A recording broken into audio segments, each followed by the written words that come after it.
Michael in 5. Oh, 30 more seconds.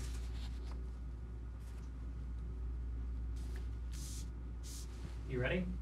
Okay. Michael in 5, 4, 3.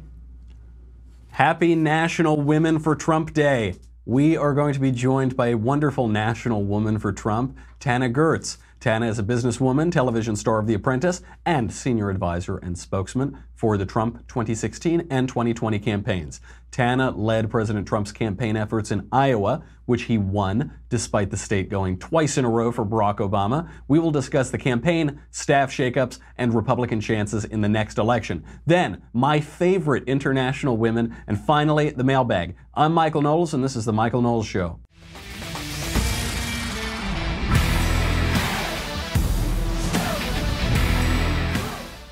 So much to get to today. Before I offend every person in the audience, we should probably thank our sponsor, Skillshare. Skillshare is wonderful. They help us keep the lights on in this place, and it's the perfect tool for 2018, for the modern time and for modern people. The Michael Knowles Show is brought to you by Skillshare, which is an online learning platform with over 18,000 classes in design, business, technology, and more. You can take classes in graphic design, social media marketing, illustration, mobile photography, you name it, they've got it.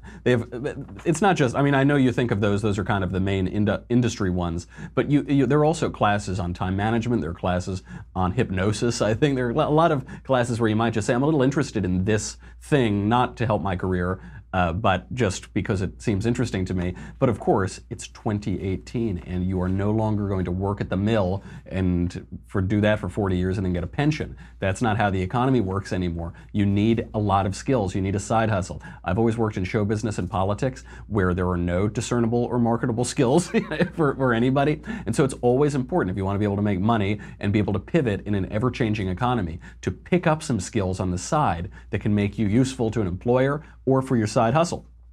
I really like using this platform. I know a lot of people have written in on Twitter and all of that. They said they have signed up to. It's so simple. It's just, you can either stare at the TV for half an hour a day and just kind of like, and just let nonsense pass through your eyeballs, let Hollywood insanity pass through your eyeballs passively, or you can actually better yourself and develop some skills and also cultivate interests. It's a lot of times, if people ever say, oh, I'm really bored, oh, I'm so bored, I don't know what to do today, I think, well, what have you clearly haven't cultivated something in your life. You should never be bored. You should be constantly cultivating yourself and interests. You can do that on Skillshare. Join the millions of students already learning on Skillshare today with a special offer just for my listeners. Don't say I never did nothing for you. Get 2 months of Skillshare for just 99 cents. For those of you who aren't great at math, maybe you need to take a math course on Skillshare. That is basically free. You get 2 months of this for 99 cents. That is unlimited access to over 18,000 classes for just 99 cents. This is free skills that I'm giving you. This is basically free skills that I'm giving you. Go over there to sign up. Go to Skillshare.com/Michael, M-I-C-H-A-E-L. Again, go to Skillshare.com/Michael, M-I-C-H-A-E-L. That's not how they spell it at coffee shops, but that's how you are supposed to spell it. To start your 2 months now, that is Skillshare.com/Michael, M-I-C-H-A-E-L. Happy International Women's Day, everybody. You know, sometimes on this show, I'll admit, I can be a little bit dismissive of hashtag activism, this day, that day, Coney 2012, Je suis Charlie, that sort of thing. So instead today, in the spirit of International Women's Day, I will name just a few of my favorite international women. Jewish women I really like, obviously for obvious reasons. English women are great because they have that cute little accent. And also, don't let anybody tell you that English cooking is no good. A nice slice of beef Wellington with that flaky little dough, there are a few things better. And then, of course, the third, Brazilian women, because they're tall and tan and young and lovely. The girl from Ipanema goes walking, and when she passes, each one she passes goes.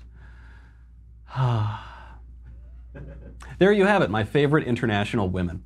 That's a really wonderful way to start the day. Happy International Women's Day, everybody. This is the top hashtag on Twitter. I'm sure you've seen it. Of course, nobody knows anything about the day. You just see these things on Twitter. You say, oh yeah, it's International what and what day. Okay, great, yeah, okay. Well, what is the history of this? As with most things that begin with the word international, International Women's Day is socialist nonsense. And it's particularly nefarious socialist nonsense, but we'll get to why later. It changed the 20th century in some ways, so it's really bad. The first National Women's Day was held in 1909 in New York. Guess who organized it? The Socialist Party of America. Not surprising. In 1910, the International Socialist Women's Conference created International Women's Day, finally, 1 year after New York's.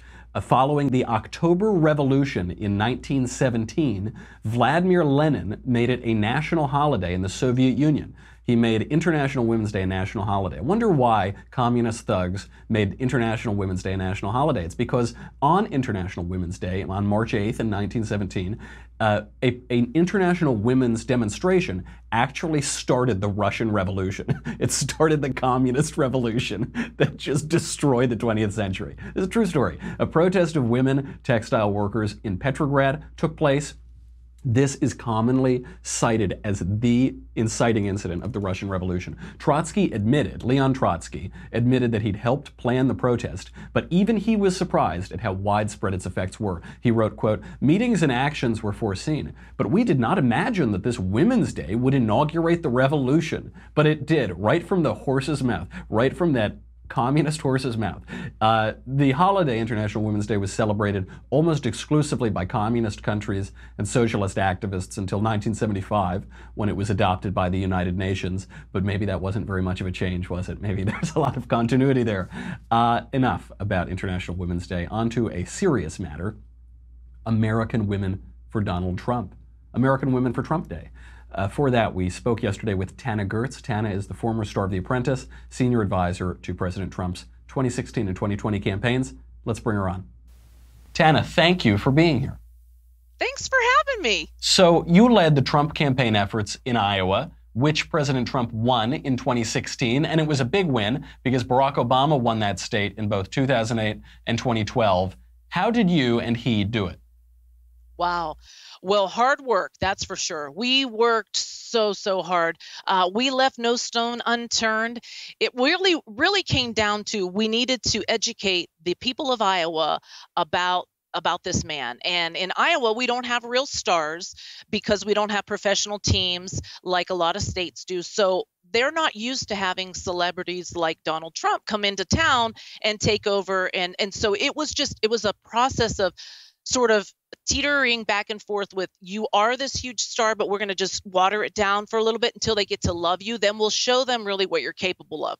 And so I've known him for almost a little over a decade. So I knew how to strategize that relationship with him because I went from being an unknown Iowan, to being on his show, then being a known Iowan. And I know how I had to tread a little lightly because they don't really, they're not used to that. Right. And that's so interesting. Your experience of him probably made it so much easier for the campaign to work. I see on campaigns all the time, they bring in the professional crew from DC, the whole consultant class, and usually those guys are full of it. I mean, they don't know anything about the district. Right. No, they don't have a clue. Actually, that's what happened originally, where, let's come on in and the bravado of Trump and all this and all that and bring in the bells and the whistles. But at the end of the day, no, we need to tread lightly. Then we'll amplify it. Mm-hmm. So it was a process. But regardless of all of that, that was just a small part of it. What my role was, because I don't have a political bone in my body. Right. I don't have a gene. My parents weren't, political junkies. So this was a decision that I had to make, deciding, do I want to walk into this arena that I'm not interested in, never had an interest in, but I want to make history with this man, and I know I can sell him to the American people, not only the people of Iowa. So I had to say, I'm going to approach this like it's a business. And that's exactly what I did. So I more or less said to all those political what they thought were gurus, Right. move over because I'm coming in and there's a new sheriff in town and I know this man and you don't. That's probably why you were successful. I'm sure of it, because I've seen it on the races that win are the ones where the operatives and the workers know the candidate, they know the district. The idea of a political guru, I think, is totally nonsense. And you say you never worked on a political campaign in any capacity. So what made you jump on Trump 2016? Why Donald Trump? Well, I was on his show, and so the only reason is because I knew him. I knew what he was capable of. It'd be like your best friend, somebody going, do you think Michael could make that call or what? And they're like, oh my gosh, like I know this man so well, of course. So you were a true believer. You really thought he was the believer. solution to America's problems. Let me tell you what, the minute he came down that escalator, I said, it's over. Like, he's our next president. I bet the farm, and literally I won. I won huge because I knew he was capable of it because I'd seen him in his boardroom. I'd seen him with his employees. I'd seen him with his family. I know him, stayed in touch with him. I know how smart he is. I know what an executor he is. I knew everything that I needed to know to say, hey, do I want to put my professional speaking career on hold and my business coaching career on hold? Oh, and my little radio show on hold to go make history with the president of the United States? Duh, of course I do. Right. And then I knew if I could get him the win in Iowa, well, first off, he told me I have to win Iowa or I will not be the next president. And I knew if I got him the win here, I'd have a Trump card forever. Right. And pun I intended. do. Pun intended. Yeah. That, it is a huge accomplishment. Iowa is the state. You got to win Iowa.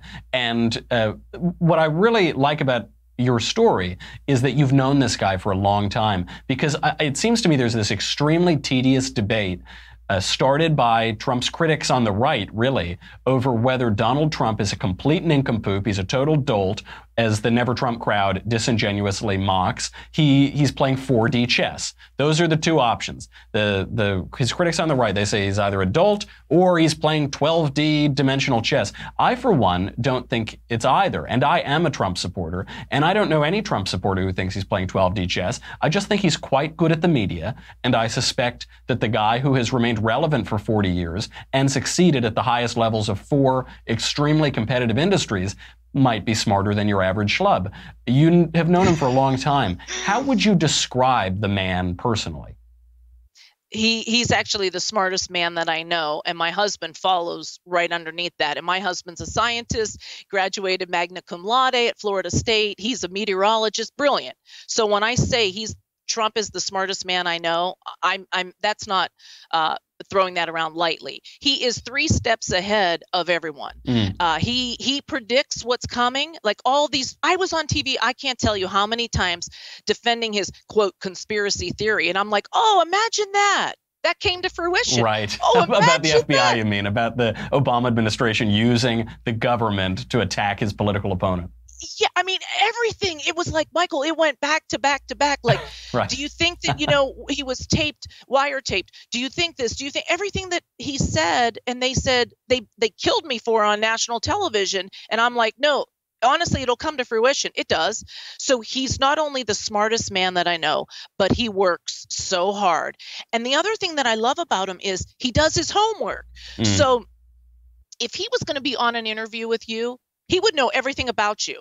He would know where you're from, where you live, if you're single, he'd know everything about you. So he'd come into my state and he'd be like, okay, so who am I going to see here today? And I'd be like, oh, you're going to meet with Governor Branstad. And he'd be like, oh, yeah, he really likes China, right? Okay, and what else about him? And he's done his homework. And the thing else that I love about him is I would also give him cliff notes, literally on the back of a business card. This, do that, watch the swear words, this, that, and literally, and I go, oh, and here was another thing. I was on his plane with him once, and he told me that he spends, it was, I believe, $15 million on John Deere equipment for his golf courses. And I'm like, oh my gosh, okay, stop right there. This is Agri-land. Right. You got to say that out there at that rally. The place will go nuts. And he's like, okay. And he trusts me because I'd never blow him up, right? And he gets out there and he goes, y'all like John Deere, and the place, rah! And he's like, well, do you know I spend $15 million in John Deere equipment? The place went crazy. And guess what? Like overnight, I started Farmers for Trump. We had so many men juiced up about the fact that he spends all that money on John Deere because he trusted me. I told him to say it. He did his homework.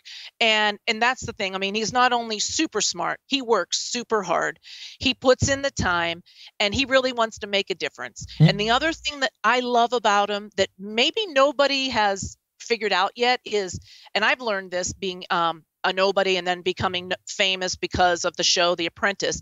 If the media doesn't make you, the media can't break you. Right. And guess what?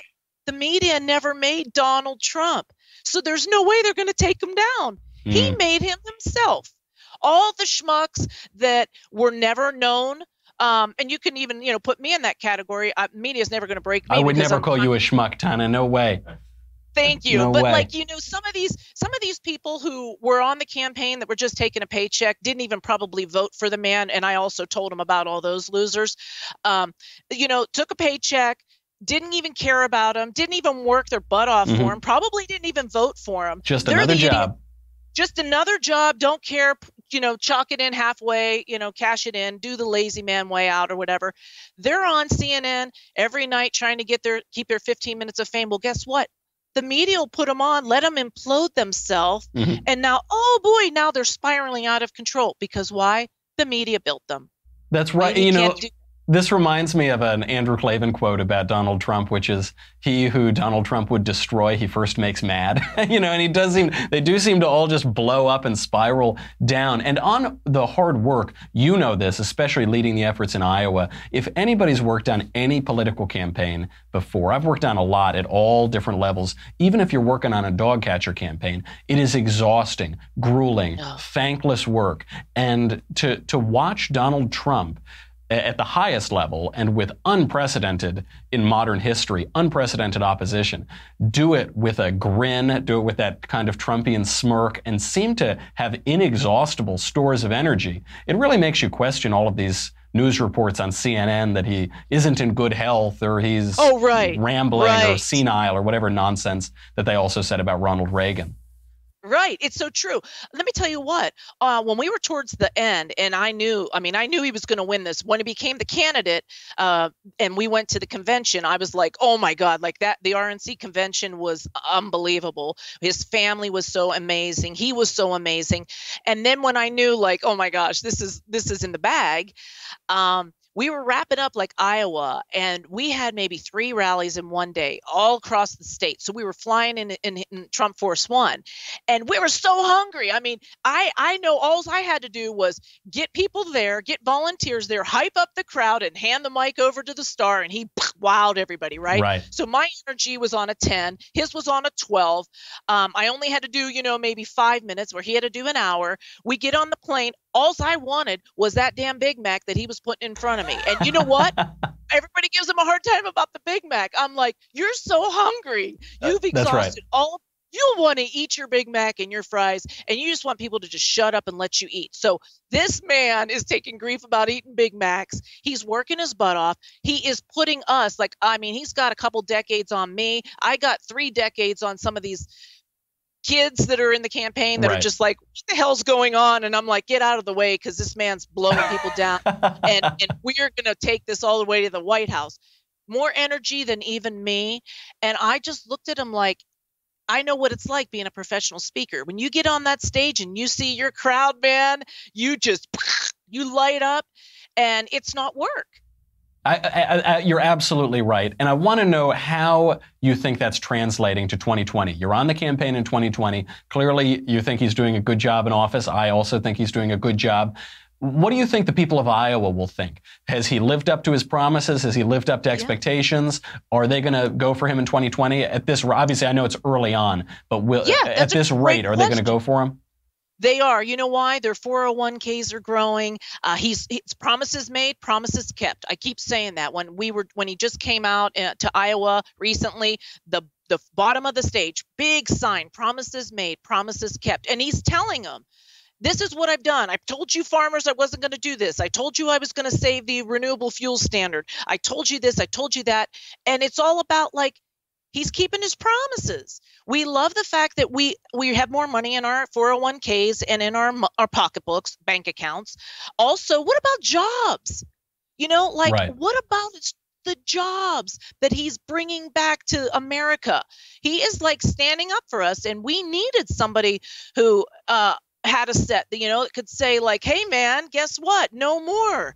It's funny. Not going to be taken advantage of. It's funny because those who have been in the conservative movement a long time or worked on a lot of campaigns or just have their heads in politics, we think, oh man, Trump has been great. We've gotten all these originalist judges on the courts. We've gotten deregulation at this agency and a pivot at this agency and do. But for, I think, a lot of Americans, it's as James Carville said, it's the economy stupid. And what it comes down to is this guy is a pro-growth president. He's a guy who's going to deregulate. He's going to do what works for the American economy. And he's going to prioritize not what kinds of bathrooms people have to use in this state or this. He's going to focus on what Americans care about, which is how their wallets are doing, how much disposable income they have to spend on their families and to plan for their future. And also, Michael, one other thing I want to add is he also wants to keep America safe. And that was a huge point for a lot of women. And I started up the Women for Trump Coalition here in Iowa. And women wanted to know, like, I don't need to worry that somebody's going to come, ISIS is going to come and steal my kids and hurt my family. And so safety. And that's another thing that, you know, he's not going to back down. And anybody that thinks that President Trump is going anywhere is sadly mistaken. If anybody thinks that President Trump is going to weaken or kind of get worn out, he's not. He's Teflon Don is what I call him. You know, just rolls right off of his back. And you know what? He's kind of like, I'm the same way. If somebody wants to say, yeah, I don't know, Tana, if you can do it. Oh, really? To me, that's a dare. Right. Yeah. Tell me I won't. Right. Tell me I won't. And I will show you that I will. And so it's going well. People are really excited about him. They'll vote for him again. And really, we're only 1 year into this, and people are already excited about the fact of what he's done. Give us 3 more years, and he'll have so many people that are excited about him that I don't have any worries. We'll do the exact same thing. And what I'll do is sort of be scoreboard. Oh, yeah. Remember that? Oh, yeah. That was that. Oh, do you remember that? Yeah, we did that, you know. I will say I was so pleased looking at the returns from the Texas GOP primaries, from both primaries, Democrat and Republican. They told us Republicans weren't going to turn out. It was going to be a low turnout. Big blue wave. What happened? Record high GOP turnout. Now, Democrats turned out too, at a much lower rate. So we still should be a little careful. We got to make sure Republicans go out to vote. But it was really excellent to see that there's still a conservative exuberance. And I have one last question before I have to let you go. Tana, when are you going to run for office? You'd be very good at it. You have everything it takes. Well, I appreciate that. Thank you very much. I'm not politically correct, and I don't ever want to be, because I agree with President Trump. You know, there's a lot of wimpy people in offices that just don't they're not strong. I like strength. I have that same strength, but I don't ever see me doing this. I'm loving what I'm doing, and I'm really excited about my new business, the U.S.-China Exchange Group. Really excited to help push President Trump's agenda, but from the outside. And what does the U.S.-China Exchange Group, what is it working on right now? Right now, we're trying to get agribusinesses to sign up to go on a mission trip, and we're taking 10 companies, U.S. companies that want to grow and improve their trade relationships with China. We're taking them over to China, and we're going to introduce them to their counterparts over there and help sort of be the project managers for making, getting through the red tape and making that a seamless process. That's excellent. Well, that's a worthwhile activity. I'm glad you're doing it. I totally understand why you wouldn't want to run for office. I will say, though, I think one thing that Donald Trump has showed us is that politically incorrect is the new politically correct. It clearly works politically quite well, and we can probably thank President Covfefe for that. So, hey, listen, maybe there's a chance that if you run for office, you don't have to become one of these mealy-mouthed, boring politicians. You can remain true to yourself and project strength. I think it's worked out pretty well. And Tana, thank you for being here. We'll let you go. Thank you so much. Thanks for having me. How cool is she? I love her, Tana Goertz. So I'm sorry, guys. I know if you are watching us on YouTube right now, get yourself some clinical help because you're having illusions, hallucinations. You're probably stumbling around drunk somewhere or on drugs. Maybe a few of you are still able to see us on YouTube, even though they're censoring the rest of it. If you're on Facebook, I'm sorry, you have to go to dailywire.com right now. What do you get? If you go to Daily Wire, it's $10 a month, $100 for an annual membership. You get me, you get the Andrew Klavan Show, you get the Ben Shapiro Show, you get to ask questions in The Conversation. That is going to be Tuesday, March 13th at 5:30 p.m. Eastern, 2:30 Pacific. Look, anybody can watch, but only subscribers can ask the questions. Many are called, but few are chosen. If you want to do that, you'll just tune right in. It'll be streaming all over the place. You go into the Daily Wire, to the conversation page. You ask questions in the chat box. Ben will answer them in the order that they come in. But none of that matters. We don't really care about that, do we? What we really care about is this Leftist Tears Tumblr. It's already filling because of the Texas primaries. Because the results came out and Republicans trounced Democrats in turnout by, Democrats were 50% lower. So look, if you want to protect yourself and your family, obviously there's a lot of talk about the constitutional right to keep and bear arms. You need to defend yourself. This is the only FDA-approved vessel for salty, delicious leftist tears. So make sure you get it at dailywire.com. We'll be right back.